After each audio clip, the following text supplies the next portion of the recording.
Hey, welcome to Smoker Broker Radio. I'm Robert Meche, and I am the Smoker Broker. Happy Thursday to you. Hope everything's going well. I know we're trying to adjust to the new norm or the new not norm, as we continue our progression over the last few weeks. I think we're on, week three, maybe week four of quarantine for a lot of folks out there. It's almost become like it's an adjusted life, but for some purposes, it actually is working out okay. It's becoming somewhat of an understanding, and we're finding ways to adapt and do work. And for me personally, it hasn't been the worst thing. Of course, that's not to demean the horrificness that's what's happening out there for a lot of people that are experiencing the actual virus itself, or just for some people the unemployment and the fear of not having job. I think that's become more of Yeah. the conversation over the last few weeks. So we're going to talk a little bit. Obviously, we're going to be the last for the last weeks and the up and coming weeks. We're going to continue to talk about our opening the show with what's going on as far as how the virus is affecting us. But then we're going to continue our trying to have somewhat of a normalcy and adjust with our regular real estate conversations. And today we're going to talk about appraisals. This is always a good one for a lot of people out there who are experiencing it for the first time how an appraisal can affect a real estate transaction. As always, I bring some of my guys on. Right now, I got David Tanner. He's on my this side or this side. I don't know which one. I'm looking in the opposite side. On David, your how right. are you, buddy? Hey, I'm great. How are you? Good to see Good, you. good. Good to see you, man. Yeah, it's good. We always like to bring the guys on. I don't like to do the show by myself. They always have a lot of input. A lot of times their input's a lot better than mine. So that's why I like to have them on the show. David is out in the Coppell area, just north of Dallas for those who watch across the state and across the country, but he pretty much handles anywhere in Dallas, No, Fort Worth. He doesn't mind driving if he has a deal somewhere no. within those constraints. We should have Mr. Mike Dellis coming on at some point, but I think he's struggling with the Facebook live. So we're going to have to see if we can get him helped out. And if not, we'll see him sometime in the near future.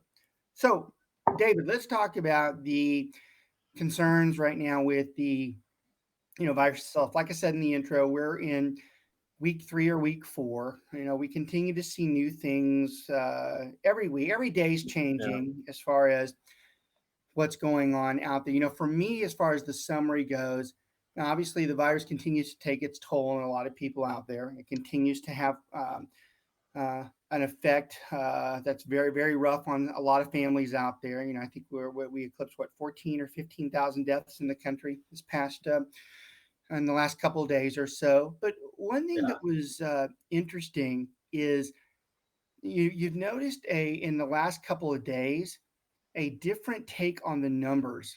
They first came out, last week they were talking about how we could be looking at 200,000 to 250,000 deaths No. in the country alone.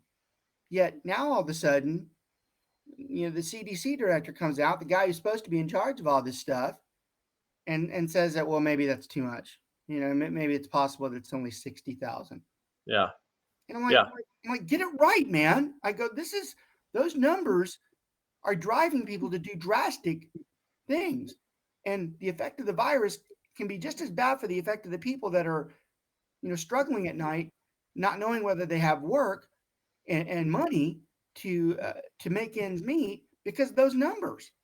And Uh, Yeah, you're spot on. I saw the same report, and they, while as tragic as that is, I mean, no, we don't want anybody to die from this, but right, but there are going to be deaths. But it's what, a third of what they had initially predicted. Like you said, and around 60,000. And they said if this continues like it is, thank you. Um, the effects of this long-term economy shutdown could just be devastating, well, because you're talking about, it's hard for me to even get on the conversation yeah, about the effects of the economy. I don't think they understand the American psyche itself. There are people, we are not going into this. We were not in a very good mental state. The mental no, health in this country is horrible.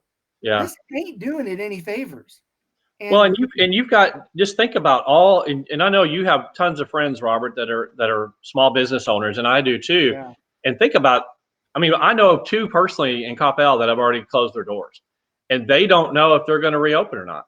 I have a good friend who's a very prominent orthodontist, and her entire crew has almost been laid off. Now she's been very clear that they're going to Yeah, get right back into it, but 2 months from now, that might be too late.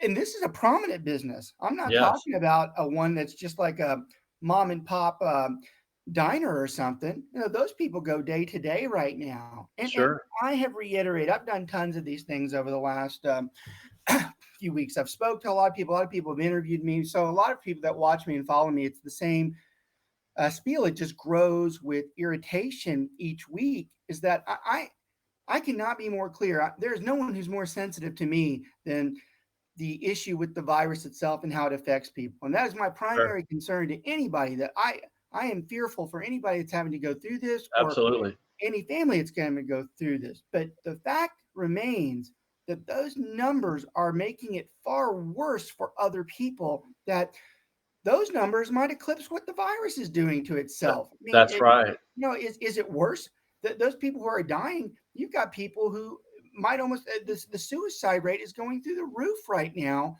because of the mental health state and because of things that are done via the numbers and the virus. And I'm not so comfortable right now that us going through and making these projections is the right thing to do. Now, one thing that was very annoying is that they immediately fall back on, it's almost like it's a cushion for them, that, and when I say them, I'm not talking about the government in itself. I'm talking Hmm. about the global response to how we see this virus and how it's communicated. That can be a lot of different groups. We're not going to talk about one group. Sure.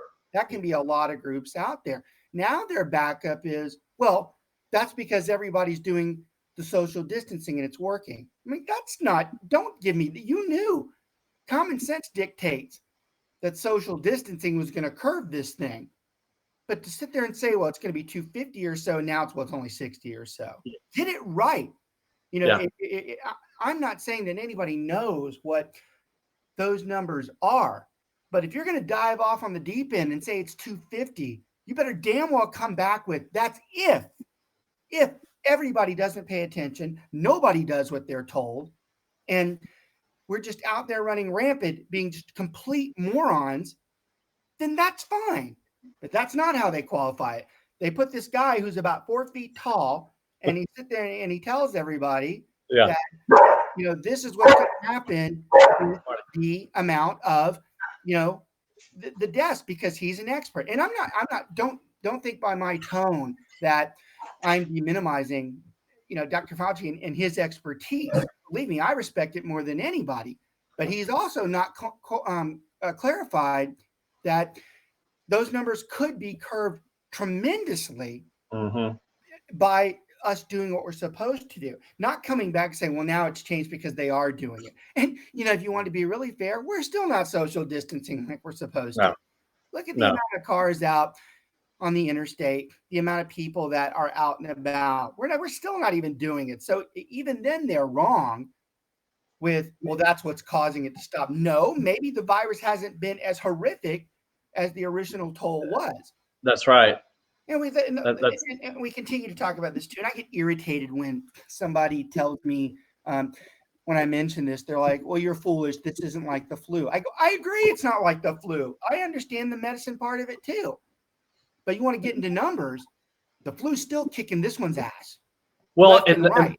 yeah, and that's a great point, and not to minimize the COVID-19 at all, but there was a report the other night on the news, and they were showing, just to put it all in perspective, all the deaths that occur in a year's time in the United States. Okay, and you're right, and they were talking about the flu, they were talking about suicide, cancer deaths. Cancer deaths exceed 600,000 a year. Yeah. And the point was, we don't shut the economy down for any of those others. Yeah.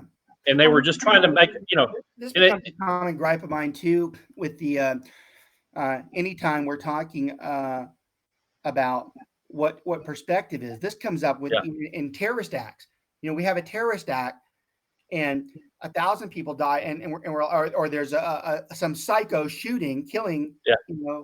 innocent people, and it consumes our daily media and our daily information, because that's all we talk about for weeks. Yet every effing day there are murders, there are heart attacks, there are cancer. Yet those things aren't on the side of my screen with the counts doing like this while I'm talking. We've had these for decades, for lifetimes. Yes. When you start clarifying, you put it in a corner, it puts a fear that's really rough. And I'm not saying it's right. I'm not saying it's wrong. I'm saying that the perception that people view very much does cause a fear that I'm not so sure that's the fear that should be out there. There are plenty of fears that we have. That's life itself. Life itself has a ton of fear. We have those fears. We live with those fears It does. all the time. This is just another added one. I'm just not so sure that it should be the only focus as to how we deem to move forward and how we deem to. Well, and that's it. Yeah. Go ahead. No, it's a great point. It's an excellent point. You know this, Robert, but my wife she works in healthcare, right? She's a physical therapist at one of the big hospitals right here in Dallas. Right. And so she treats post-op, patients, meaning, let's say you just had your knees replaced, right? So you need physical therapy pretty much right away. Those people, believe me, they're aware of COVID, but that's not their chief concern right now. Yeah. It's not. I mean, she's got people that have had shoulder surgery, so she's not able to really treat them right now because they've kind of put a hiatus on a lot of those, unless it's a true post-op. If you've been prescribed physical therapy from your doctor, you may not get it for a while. And truth be told, those people might be suffering more right now. They might be suffering more from this type of thing. I'll give you personal. I'll tell everybody something personal about me this past week, and it's not nearly the same level, but it's the point of what David just made about people who need help aren't able to get it. I had to pass a damn kidney stone this week at the house. I didn't want to go in to the doctor or the hospital because it's swimming with the virus right now. And it didn't make sense to me unless I'm absolutely dying, and I damn well felt like I was. I didn't want to do it. Now, for any more. And those are painful. I've been there. I thought you're right. Sometimes you want to be in the hospital when you've got a kidney stone. Oh, I should have been. I promise you I would have. Adina's gone through plenty of them. Believe me. I'd have been there. It had me on the ground, and I take pain pretty good. And it had me on the ground, but I wasn't going to risk going into something like that. And that's where you go into. There are people that have horrific pain right now. And that's right. Moron out there. It's like, oh, now you're comparing a virus to a kidney stone. I didn't say that. No. What I'm saying is that because there's such a fear out there, I can't go and do this. And I am experiencing pain that I wouldn't have experienced if the virus hasn't affected me. Right. But I am experiencing this pain, and I can't go get the treatment that I need because of this. Same with someone who has a horrific shoulder pain right now or a hip replacement. Those can be deemed things that can be pushed away, but it matters as to what your perspective is on pushing away. Some of those people with hip concerns and anything else, it hurts. I mean, they're struggling right now. So it's bigger and badder the way you look across this whole thing. Now, I don't want the whole show to consume the virus itself, and I can get pretty passionate about talking about this because the more I get into it, the more I start accepting and seeing what it's doing. I have followed the rules. I have kept to quarantine. I've kept doing the job that I'm supposed to do. I'm doing what I'm supposed to do. But the economic side of it does affect me down the road as it does the rest of this country. And I'm saying that we really need to start leaning more into a general conversation as to, is it possible that this is not as horrible as it's perceived, that it might not carry the entire continent, it might not carry the entire country, and we might not be looking at $200,000 or $300,000 deaths. I'm never demeaning the 15,000 people who are lost. I'm not demeaning the people who are surely going to continue to pass away. But the fact remains, we have people every day, every minute that are passing from something. It is a part of life. If we have those counts on the side of our screen all day long, we might as well just jump off a cliff because we're never going to have any type of mental sanity. I say it's always going to be something that is worth one way or the other. You know, and I mean, in my lifetime, I can't think of any other thing that compares to this other than 9/11. I went through that. You went through that. Yeah. But this feels, in a lot of ways, they're both tragic, but this feels so much more different because we literally have shut down I mean, I'm homeschooling my daughter. I know you're probably homeschooling your sons. Yeah. That is something I never dreamt that I would be doing, right? I mean, we don't know when this is gonna turn around and everybody kind of get back to some normalcy. Yeah. But it's going to affect the way we live from here on out. I truly believe that. Yeah. In some form or fashion. Yeah, and I'm not saying that these are horrible things that are making us shift into a different type of lifestyle. We have to adapt. That's what we do best. We do adapt. But you mentioned how in our lifetime, it's funny. Every generation talks about their thing. You have the baby boomers talk about World War II. You have a lot of people talk about Vietnam. Well, we've got two of them now. Actually, we have three if you really look at it.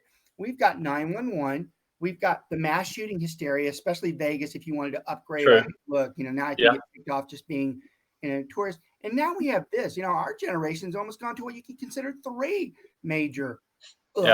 And we do always get past them, and we do always move on. And this one is just, it seems like, and this is my opinion as well, it seems like the fear that we've always had of a virus being able to inundate us. I think that is what's captured this one and made it stronger, is that there's that belief. We've always had this belief that a virus can hurt us and attack us. None of us are naive to think that a virus can't mutate that's far worse, or that can really put us down on our knee. I'm just questioning, is this the one that does it? I think there might be an overreaction to that. It's not this one that's the one that should be causing these types of things. It's the next one that could be far worse. That's right. I'm right. Who knows? Yeah. Maybe the virus does kill as many people as they say. But right now, they're certainly questioning whether that's true or not.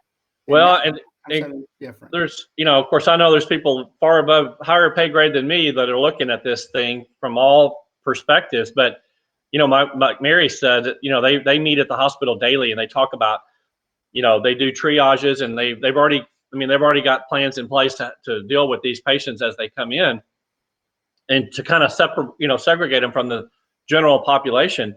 And she said, what's really eerie about this is that what would be somebody who gets this, that's, of a younger age, that seems otherwise healthy, they're just like dropping. And she said, this is not a normal virus. Right. I mean, and again, there's no vaccine for it yet, and they don't even know if it's gonna recur every year like the flu virus. Well, it's funny. One of the things I've heard too, that's been one of the panic things about what young people are passing. And I talked to one of my medical friends, and one of the suggestions they made, they're like, you keep seeing these people that they dropped and they were perfectly healthy. And the medical friends that I have were going, they say they were perfectly healthy, but they had a bad drug problem. Yes, that's true. There are underlying issues that somebody didn't know. That they didn't know, and they're not going to reveal it. Yeah. I heard about that. They were vaping and had lung issues. Yep. So I'm like, go easy on the who's healthy. You don't just have a 39-year-old who's active drop because of that virus. That's what's been suggested. But that's not what most of the medical people will say. Most of the medical people will go back in and go, there was something else wrong. And you're right. And they've already proven that with some of them. Some of them, they haven't revealed it yet. But flu could have caused it. Cancer could have caused it. I mean, and again, the country's not shut down for those things. I'm going to end this conversation with, I'm totally for what we've done to distance it and make it rush, because I do believe it travels faster. It's more infectious. It's easier to catch. It's more contagious. So I'm all for that. But this progression of how far this goes, it can only go so much longer before we have to say, look, certain pieces have to move on or it's going to be worse. So anyways, enough with that. Hey, Dellis finally joined us. You're right. Good, right? Because we're finally past the COVID-19 section. You probably didn't want to talk about that anyways. So, Hey, Michael. This doesn't sound like appraisals to me at all. This has been 22 Really minutes of something that we've been living for months. So Yeah. But Seemed like now that we're on, let's go ahead and talk about appraisals for a while. Let's just we waited to bring Mike in for the appraisal yeah, I section. mean, you guys talk about all the stuff that nobody wants to hear. Yeah, right. Yeah. It's true. Yeah, we can watch that on the news, right? Yeah, no kidding, right? So let's talk about appraisals. That's one of the toughest things that we go through as real estate agents is we try to talk about some of the tough topics that we deal with on a day-to-day basis, and this is one of them. The appraisal industry can be very rough. A lot of people have a different opinion about. They think the industry. A lot of people, the appraisers get a bad rap sometimes. A lot of people think that the appraisers are the ones that kill these deals. They're the ones that are at fault, and that's not true. 95% of the appraisers out there do an outstanding job. They're fantastic. They do what they're supposed to do. They're extremely competent. A lot of these people are friends of mine. That is not what we're going to be discussing on this show for the next 30 minutes or so. We are not going to be discussing the fact that it's the appraiser's fault. It's the few bad apples that give a bad name to a lot of those people out there. We suffer from the same thing as real estate agents.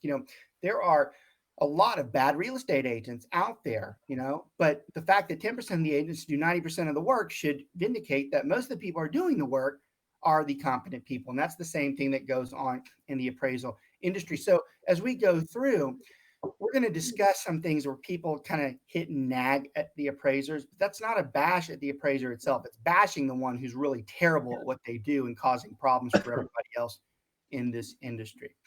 So Dellis, walk us through the appraisal, how we get to the appraisal. Why is it being done? When is it being done? Kind of let everybody in on the process, and then we'll start breaking it down as to what happens when we get into it. Well, I mean, basically, once you've reached the point in the process where the lender is going to actually have the appraisal set out to be done, they'll come out, they'll walk around the place, they'll look inside, they'll do all their due diligence of what they need to do, and as far as are you wanting to know like basically how we get to that, or how we what we happens once it's already started? Why is it even being done? Who even wants the thing done? Well, the bank wants it done. The bank wants it done. The bank wants it done for. I mean, basically, and whoever's buying the house should want it done as well. Yeah. I mean, they want to know that whatever the loan they're getting, it's a good loan. They're paying what they should for the property. The bank's not going to give money out to something. No, not if they don't want. Not if they don't think it's worth that. And not if they want to stay in business as a bank, right? Right. So, yeah, that's kind of where we're going with this. It's the bank that orders it. It's funny. The appraiser works for the lender. Okay, they don't work for the buyer. A lot of people make that mistake. A lot of people think that the appraiser works for the buyer. They don't. They don't work for the buyer. Buyer just pays for it. Yeah, that's right. The buyer pays for it, right? Yeah.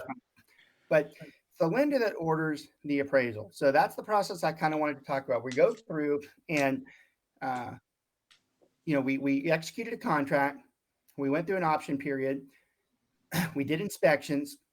And usually the appraisal is not ordered until after we've cleared that option period, because there's no sense in ordering an appraisal when there's a possibility that the inspections were bad and we can't come to an agreement and we cancel the deal. So that's important, especially for the general public that watches our show.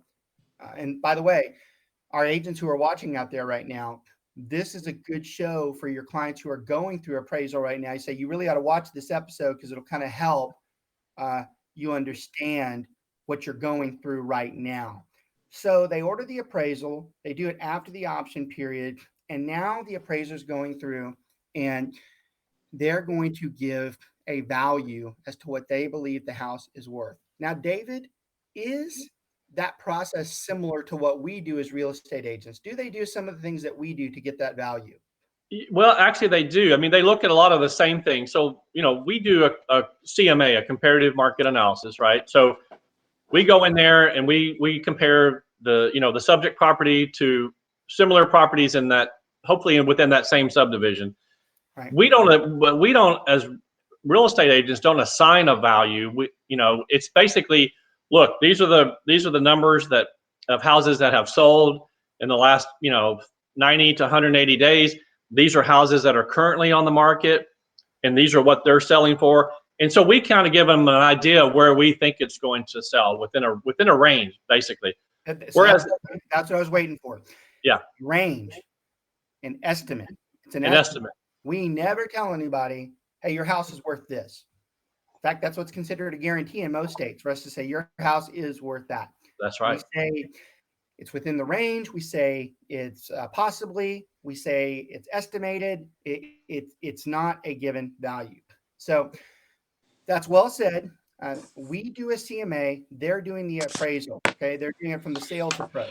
Okay, these are very similar processes. Each of us, whether it's a real estate agent or whether it's an appraiser, we look at homes that are within the last 6 months that have sold. Anything prior to 6 months typically is not going to be very current. Okay, so 6 months. Both of us look at active properties, sold properties, and pending properties. They say some look at expired and canceled, but that's really not true. Those don't mean anything to us when it comes to value. And if you really wanted to dig into it, it's really the solds that we're looking at. I'm not so much concerned about what's listed. I'm really not concerned about what's pending because it really doesn't count for value unless it's sold. They just kind of add to our theory and our conversation as to where we're going with this. Right. So each of us, the appraiser and the real estate agent, we do those same things. We try to stay within the subdivision, and we try to stay within similar square feet. Most of us think as you start crossing over a 200 or 300 square foot gap that we start getting away from a very competent or accurate number. Keep in mind, a typical bedroom is 10 by 10, so you have 100 square feet there. Well, if you start looking at houses that are 200 or 300 square feet difference, you're talking about a whole room or maybe 2 or 3 rooms. And now we're not talking about the same thing. So each of us do those, okay? Where the main difference it falls into is, and this happened recently, like, I want to say recently, well, we can go back 3 years, and it was really due to the Dodd Act, which has never been a very positive real estate enforcement act. It's caused us a lot of problems because the act was very vague in a lot of the things they did. But in one of the things that the Dodd-Frank Act did, I forgot to add Frank in there. He needs to deserve his recognition as well. So the Dodd-Frank Act, what they did was they gave the appraiser the power of what they call collateral underwriting review. So this is actually a pretty cool story for the general public and for agents that didn't understand this process, because this has changed in recent years. So for years, all of us appraised property the same way. Those things that we were just talking about, both us and the appraiser, that's how they appraised the property. They looked at the square feet, they looked at the size, they looked at how old the house was, and they looked at whether it was in the same proximity. They go, according to these 3 or 4 homes, that house should be this value. It's how it's been done for many years, right up until the Dodd-Frank Act came out and started giving the appraisers the power to use this collateral underwriting. So what this did, and it's interesting how it panned out, this basically said that an appraiser could now start giving value or taking away value for the upgrades or lack of upgrades that a house had. Now, the interesting part of this conversation is that for years, all of us have felt, even us, have felt it's unfair that if you have 2 houses that are exactly the same, and this one has $50,000 more of upgrades versus this one, that if they go on the market, they really, appraisal-wise, they're pretty much the same value historically. The only difference is that this one sells a whole lot faster. That's historically how we did not give credit to people because they upgraded their house. And a lot of people will ask, well, why is that? Well, let's say you put, actually, this call is a great example, because me and Dellis can have this conversation because it's legitimate. Dellis knows, he's a longtime friend and a longtime agent of mine. He knows that construction-wise and hands-on, practical, I'm terrible. Like, you don't want me repairing any type of anything. Nothing. I wasn't built that way. Okay. So let's say I go out and I spend $20,000 and put some hardwoods in our family room. Okay. Dellis can go out. This is a fact, by the way. Dellis can go out, find the same wood that I did, and probably do that at about $6,000 or $7,000. So why should my house be worth $20,000 more just because I'm a moron and I don't know how to put that floor down and go find someone that can I can purchase it at a cheaper rate. So you get my point is that if you start saying, well, we put $20,000 into that, well, just because you were stupid doesn't mean the house is worth $20,000 more. Now, this is important to understand because that's what's happening right now. An appraiser is given the power to say, well, they put granite in, they put hardwood in, so this house is worth X amount more. Michael, that's not necessarily true. So where we started having an issue is that the appraisers are utilizing their right to upgrade or degrade the house by the amount of upgrades or the amount of upgrades they don't have, whereas we still don't do that. When we comp a house, we still comp it the old way. We still comp it per the square feet.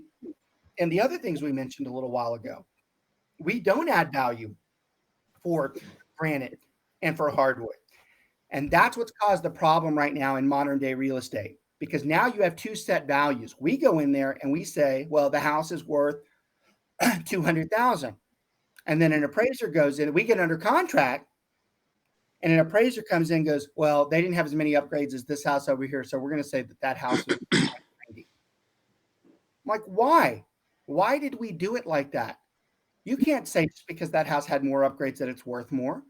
Maybe but don't you get into the situation where granite and hardwood nowadays don't really add the upgrade that they would have 10 years ago? I see. Now that's a good point. And that's why we put Dellis on. It's become very, very standard. That's why we put Dellis on, because usually 5 minutes of this show, he has a good point. And that's one of them. I'm getting off. That's a very good point he makes, because this did matter 10 to 15 years, a whole lot more. So let's talk about, this is a fun conversation I always like to have when we talk about appraisals, and we talk about how houses are very decade impaired when it comes to upgrades. This is really a true story too. Okay. So you go back into the 60s and you have every house had this horrific colored shag carpet, this burnt orange, this purple, this lime green. These are not things that the typical home today would have in it. So 60s had all these houses that had that, right? So you move into the 70s. You don't have carpet anymore, but you have all this wallpaper. Every house has this wallpaper. It's just horrible wallpaper. It's very tacky wallpaper, right? You move into the 80s. Home of the oak paneled dens, shell. Yeah. Right. Every house in the 80s built. Sunken living room. Yeah. So wet bar, right? Wet bar. 90. With the gold. Yeah, gold. Brass and gold. Home of the Berber carpet and brass fixtures. Every home in the 90s had Berber carpet and brass fixtures. And I'm not kidding. As we move through these decades, the other ones stop and this consumes it, right? And then you get into the 2000s, the home of the hand scraped hardwood and granite countertops. So we are decade impaired, and what Mike's talking about is earlier in the 2000s, this actually mattered more because a house that did have granite or hardwood was excessively deemed to be more valuable. But today, most of the houses have something like that. So it is annoying that you go through there and someone now subjects their value because they had an opinion. That's the key. They had an opinion. So here's the really funny part and the aggravating part. When the appraiser makes those adjustments, it is completely subjective. Like if an appraiser says, I'm going to give them $5,000 worth of value for their granite, there's really nothing they went by to say that. Now, I've talked to my appraisal friends. They'll say, well, yeah, it has to do with the amount of square feet. But in the end, they cannot say why they said that you could give the appraiser, and they'll say that granite was $5,000. But We put it in yesterday for 10,000. So it's a very subjective. And when you have subjectivity, you have inconsistency in values. And that's what starts causing us problems. We start having inconsistency because one guy said, and when I say guy, I mean guys and gals. One guy said that, well, we think it's worth that. One of my favorite conversations is when there's a 4-bedroom house versus a 3-bedroom, and they're both the same square feet, but the appraiser goes in and says that the value of the 4-bedroom house is $10,000 more because of the extra bedroom. Now, the difference between these houses, the other house, it's the same square feet. It just had a study versus a bedroom. Mm-hmm. But they didn't say the study was worth more as the bedroom does, even though the study could have been converted into a bedroom just the same. That's where you start getting into, how can you say that it was $10,000 off because of the square feet being the same? It was just the way it was arranged. How can you say that the house is worth less because this house had $5,000 of granite that you gave the attribution to, when in actuality, that was only a $2,000 upgrade, and it wasn't really that great of an upgrade. The granite was kind of tacky. Well, and the challenge, it should be subtracted in value. Right? Yeah. Well, and the challenge too that we face is, well, and I don't mean to pick on Zillow, but I'll just use Zillow as an example. They may put an article out there saying, hey, look at these. These are the top 5 upgrades that'll, return you the biggest bang for the buck. So let's say you remodel your kitchen, and they tell you could recoup, 70, 80% of that. Well, that may or may not be true. Because like you said, if you're running the comps as an agent, I'm not qualified to assign value to that and say, oh, you can, let's tack on another 50,000 because you just redid your kitchen. Well, I can tell you right now, you said the biggest one.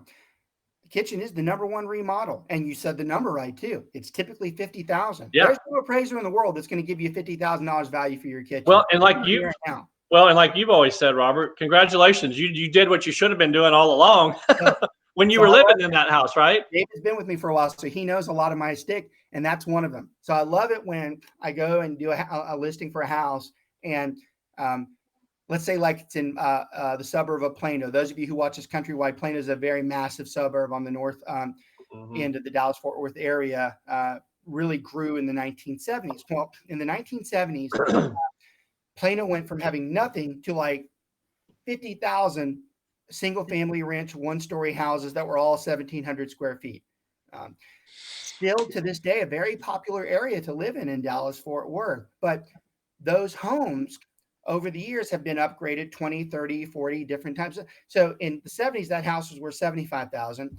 Today, that house is worth like 250 or so, but that's with all the upgrades. One of my favorite things is when I go into one of those neighborhoods and I meet somebody who has literally had their house the exact way it was since 1975. And they just finally decided that we need to upgrade this. So they spend $60,000 to upgrade the kitchen, the bathrooms, and we give them their price quote. And they're like, well, wait a minute, I just spent $60,000 to, so we could have our value would be higher. I'm like, yeah. And congratulations for spending the money that brought you back up to 2020 versus all those years that you haven't been upgraded. You're not being rewarded for doing what you should have done all these years. It's like they almost feel some entitlement as to I'm owed this. I'm like, no, I showed a house recently in Arlington to a client, and I think it was built in 2002. So it was, it was not an old house, but you could tell that they didn't do a lot of updating when they lived in it, right? So everything was pretty much original, and I ran the comps on it, and it looked really good. I mean, it compared, very well with the other houses in that subdivision. Well, my client said, well, we want to put an offer in, and it was like almost 30,000 below. And I said, well, what makes you think that they're would even consider that offer? And they said, well, because of all the outdated, the carpet, the floor, and the appliance. I said, listen, everything in this house works. As far as we know. Right. They don't care that you think it needs all this updating. They just chose not to do that. That doesn't mean that house is worth $30,000 less just because you don't like the appliances or you don't like the flooring in there.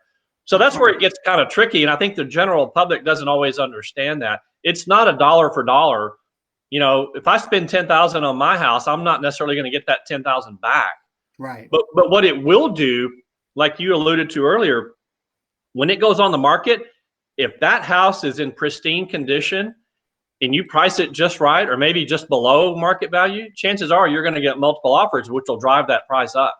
Right. And that's where you could recoup some of that. Yeah.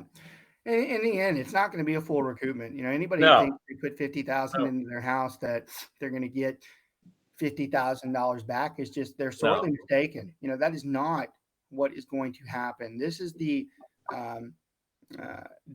disconnect between us and the general public when they think that their house is worth so much more. This becomes the age-old battle. You know, we were talking about the decade impaired. One of the fun conversations with that is those of you who are horrifically lazy and you've had the house since 1970 and you hadn't done a damn thing to it. Well, congratulations. You've gone through so many retro that your house might actually be coming back into style. That orange carpet is now popular again. The shag carpet, we are starting to see wallpaper again, you know. That orange carpet is brown now, though. That's right. Right.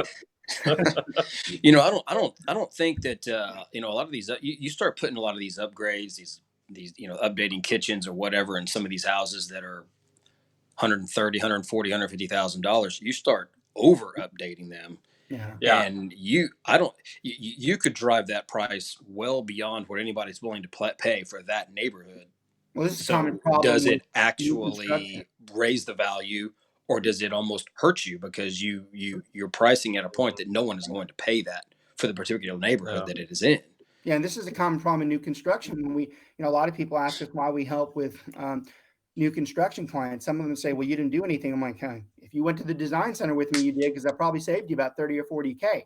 You get into that design center and you start taking level 5 versus level upgrade 1, and it really didn't do any difference to the house. So yeah, you can update a house. You know, you bring up another section I wanted to talk about is when it comes to the pool.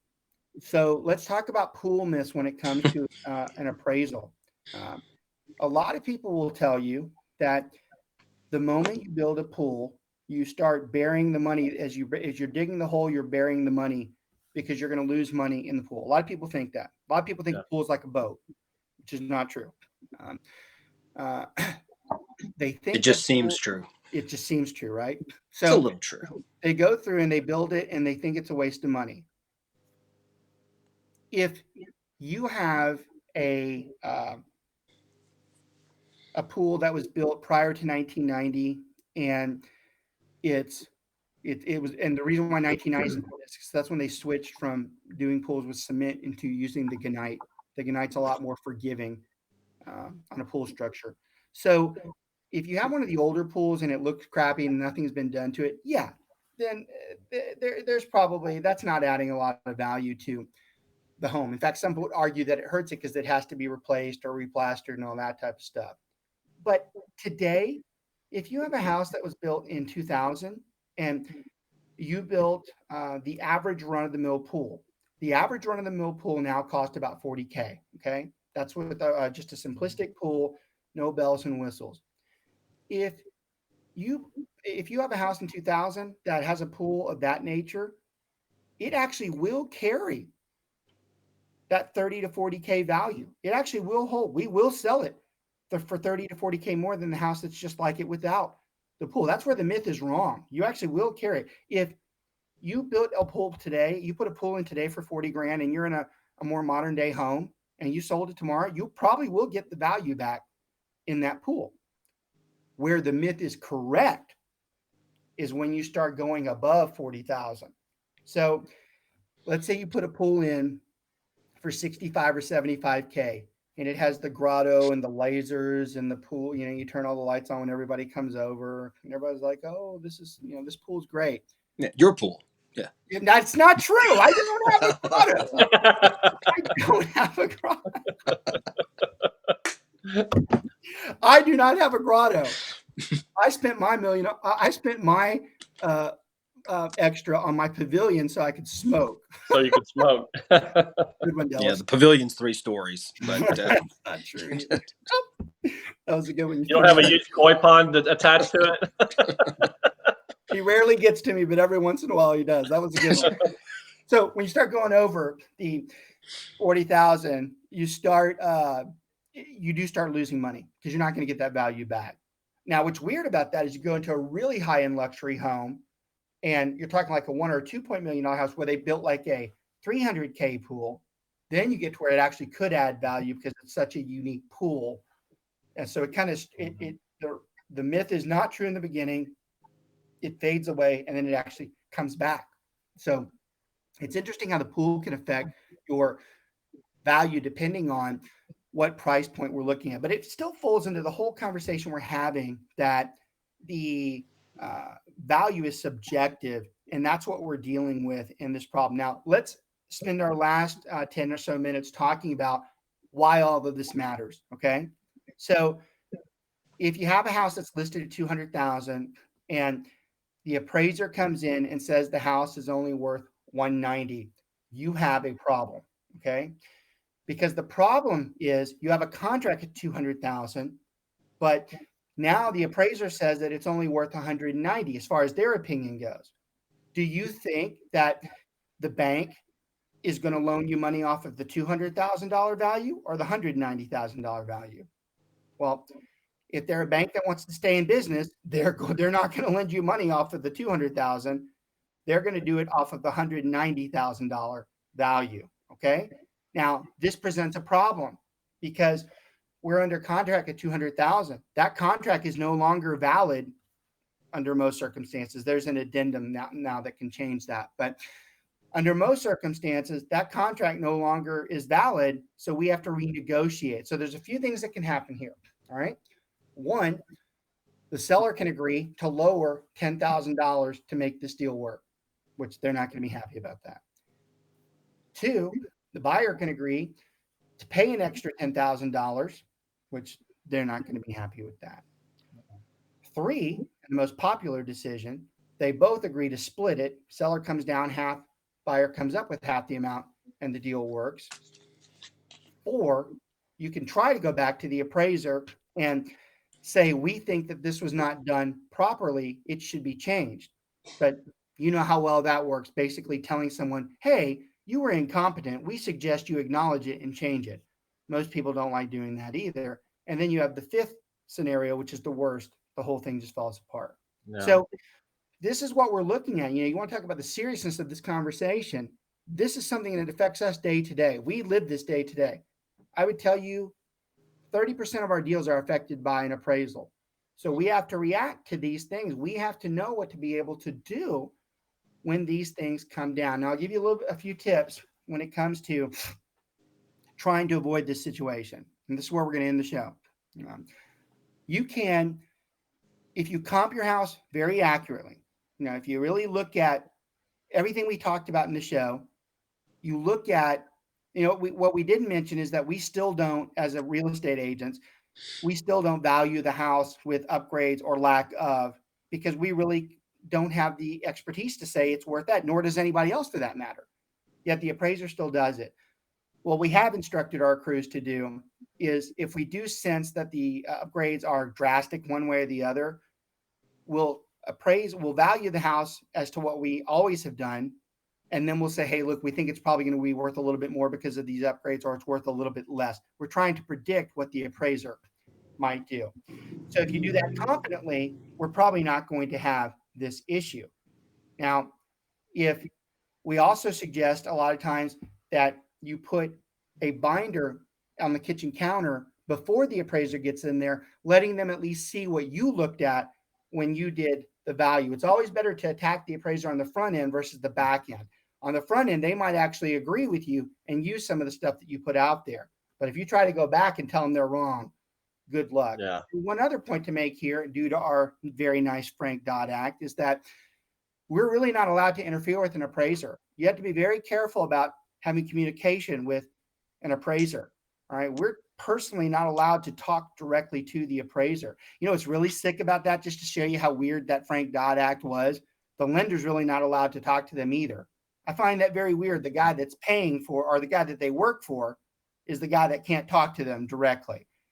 Now, this was because of the shutdown in 2008, the amount of scams that were going, and an over correction to the real estate industry as far as trying to fix it. But it ended up making it just as bad the way we do things. It's still inconsistent in the end. But by putting the binder out there before they get in there, at least it gives them a fighting chance to say, well, I see what you're looking at. Maybe I might do this.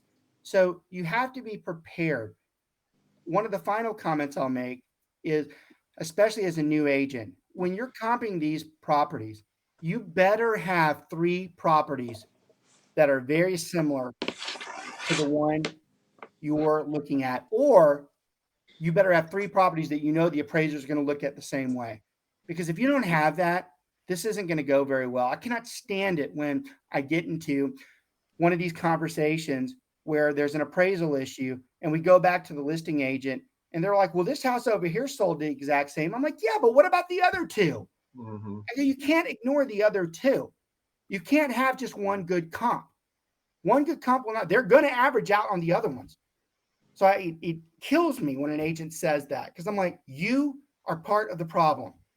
You should have told that seller that I only have one good comp, and it's possible that this house is going to be appraised here. And if that happens, you need to be really willing to negotiate back the other way, because we knew that this was a possibility.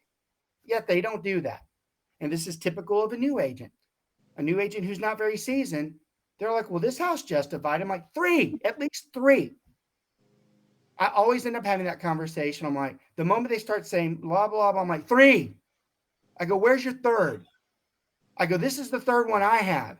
And that's why this thing is sinking in value right now.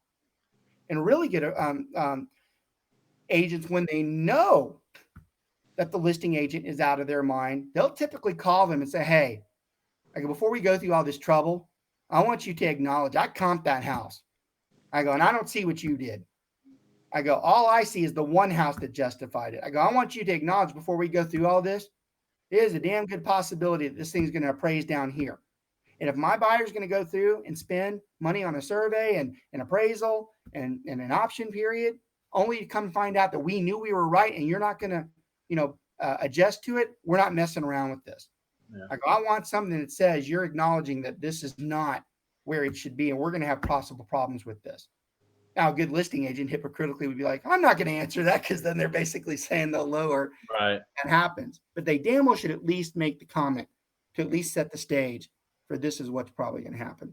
Well, and the challenge to that is like, if you're the listing agent and you did your due diligence and you told your seller, hey, here's where I think we should list this, and then they'd say, oh no, I think it's worth $20,000 more, and I want to list it at this price. Then that puts us in a precarious situation as a listing agent, because that it's probably not going to sell at that, much less appraise at that. Right.